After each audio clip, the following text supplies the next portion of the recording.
morning. My name is S.R. Dilip Raj. My name is S.R. Shiva Raved. Here we have done a project on the topic tower crane. Now my brother will explain what is crane.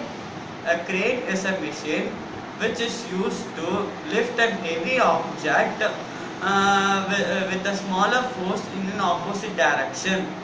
There are different types of crane, namely rough terrain crane, mobile crane, telescopic crane, tower crane, loader crane, overhead crane and truck mounted crane. These are the different types of crane used in different types of matter. Now my brother will explain the mechanism in this tower crane.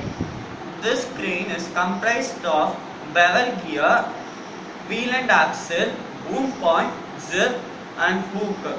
When you rotate this handle, the rope here, when you rotate this handle in clockwise, the rope will move to the boom point, and again it will move to the zip, and the rope will be move upwards.